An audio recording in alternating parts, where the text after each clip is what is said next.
அனைவருக்கும் வணக்கம். தெய்வீக பலன்கள் சேனல் சார்பாக தங்களை அன்புடன் வரவேற்கிறோம். இன்று நம் காணொளியில் காண விரும்புவது கருங்காலி அம்மன் சிறப்புகளை பற்றி இந்த காணொளியில் விரிவாக பார்க்கலாம். வாருங்கள் காணொளிக்கு செல்லலாம். மறக்காமல் ஒரு சப்ஸ்கிரைப் செய்யவும். தாரகாசுரன் எனக்கு எந்த நிலையிலும் மரணம் நேரக்கூடாது என்று வரம் கேட்டான். தேவர்கள் மனிதர்கள் என எல்லோருக்கும் துன்பம் விளைவித்து கொண்டிருந்தான். ஒரு சமயம் தாரகாசுரன் எனும் அரக்கன் சிவபெருமானை நோக்கி கடுமையாக தவம் புரிந்து கொண்டிருந்தார்.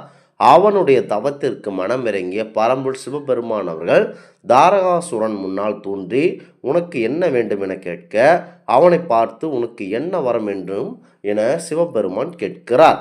அதற்கு உடனே தாரகாசுரன் இறைவனை பார்த்து எனக்கு எந்த நிலையிலும் மரணம் என்பதே நேரக்கூடாது என ஒரு கொடிய வரத்தை கேட்கிறார். இந்த வரத்தை கேட்டதும் சிவபெருமான் இந்த உலகத்தில் பிறக்கும் எல்லா உயிர்களுக்கும் இறப்பு நேர வேண்டும், அதனால் இந்த வரத்தை தவிர இயலாது, வேண்டுமென்றால் இன்னொரு வரம் கேள் என சிவபெருமான் கூறுகிறார்.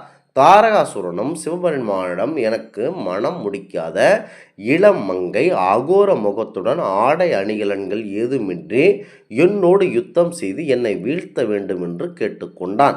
இறைவனாகிய சிவபெருமானும் வரத்தை தந்தோம் என சொல்லி முடித்துவிட்டு சென்று விட்டார்.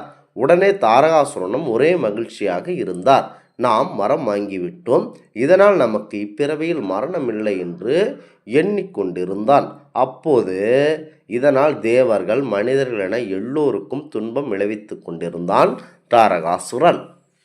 அவன் மிகப்பெரிய கொடிய தீமைகளையும் செய்து வந்தான். தாரகாசுரனின் கொடுமைகள் தான் நாளுக்கு நாள் அதிகரித்து கொண்டே வரவே தேவர்கள் அனைவரும் ஒன்று சேர்ந்து பரம்பொருள் சிவபெருமானிடம் சென்று தாரகாசுரனிடமிருந்து எங்களை காப்பாற்றுங்கள் என்று முறையிட்டனர். உடனே சிவபெருமான் பக்கத்தில் இருக்கும் தன்னுடைய மனைவியான பார்வதி தேவியை சிவபெருமான் அவர்கள் பார்க்கிறார்.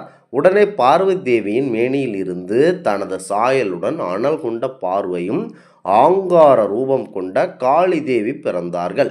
இந்த காளி தேவி தான் தாரகாசுரனை அழிக்க புறப்பட்டார்கள். அதனை கண்ட தாரகாசுரன் தனது உதவியாளரான சண்டமுண்டாவை காளி தேவியுடன் யுத்தம் புரிய அனுப்பி வைத்தார்கள். அவர்களும் காளி தேவியுடன் யுத்தம் செய்தார்கள். அப்பொழுது யுத்தத்தின் போது காளி தேவியின் தனது வலது கரத்தால் வாளால் சண்டனை வெட்ட அவனது உடலில் இருந்து கொட்டிய ஒவ்வொரு துளி இரத்தத்திலிருந்து ஒரு அசுரன் தோன்றினான். உடனே காளி தேவியின் ஆக்ரோஷம் பொங்க தனது சடைமுடியை எடுத்தெறிந்தார்கள். அதிலிருந்து கருங்காலி தோன்றினார்கள். அந்த கருங்காலி தேவியை தன்னகத்தே கொண்ட காளி தேவி அங்கோரம் கொண்டு எழுந்தார்கள். உடனே அசுரர்கள் நெருங்க 1000 கண்களும் கரங்களும் கொண்டவளாய் காளி தேவி 1000 பேராக நின்றார்கள். அசுரர்களை வெட்டி வீழ்த்தி காளி தேவி மீண்டும் அசுரர்களை பிறக்கா வண்ணம் சண்டமுண்டாவை வதம் செய்தார்கள். சண்டமுண்டாவின் உடலில் இருந்து வெளியேறிய ஒவ்வொரு இரத்தமும் மண்ணில் விழாதவாறு அது அனைத்தையும் குடித்து விட்டார்கள் காளி தேவி.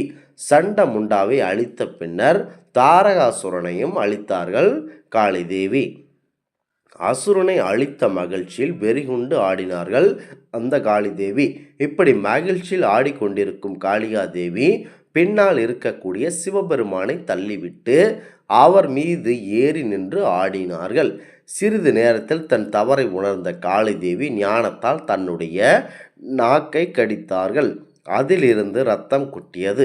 இதன் வலியின் காரணமாக நாக்கை வெட்டி வெளியே நீட்டினார்கள் காளி தேவி. இப்படி அகோர முகம், கழுத்தில் கபால மாலையுடன் அட்ட கருப்பு நிறத்தில் கருங்காலி தோற்றத்தை தன்னிடமிருந்து நீக்கிவிட்டார்கள் காளி தேவி. அந்த கருங்காலி தோற்றத்தில் இருந்து காளி ஒரு ரூபமாக வெளியேறி சென்றது. அதன் பிறகு காளி தேவி சிவபெருமானுடன் நடனம் புரிந்து தில்லையில் வீற்று கொண்டிருந்தார்கள். காளி தேவியிடம் இருந்து விலகி வந்த நிழல் ரூபமான கருங்காலி தேவி பொதிகை மலைக்கு வந்தார்கள். அதன் பிறகு திருநெல்வேலி மாவட்டம் களக்காடு அருகே உள்ள பத்தமடையில் கருங்காலி அம்மன் நிலையம் கொண்டு இருக்கிறார்கள். தன்னை நாடி வரும் பக்தர்களுக்கு கவலைகளை நீக்கி மகிழ்ச்சியான வாழ்வை தருகிறார் கருங்காலி அம்மன். நாமும் அவரை வழிபடுவோம், அவர் அருளை பெறுவோம். முக்கியமாக தீய சக்திகளின் தாக்கம் வீட்டில் இருந்தால் நீங்கள் கண்டிப்பாக இந்த கருங்காலி மாலை, கருங்காலி அம்மனை வணங்குவதன் மூலம் உங்களுடைய குடும்பத்தில் இருக்கும் அனைத்து பிரச்சனைகளும் தீர்க்கப்படும். இந்த ஆன்மீக தகவல் உங்களுக்கு பிடித்து இருந்தால் தெய்வீக பலன்கள் சேனலை கண்டிப்பாக சப்ஸ்கிரைப் செய்து கொள்ளவும். மீண்டும் ஒரு நல்லதொரு காணொளியில் உங்களை சந்திக்கிறோம். நன்றி, வணக்கம்.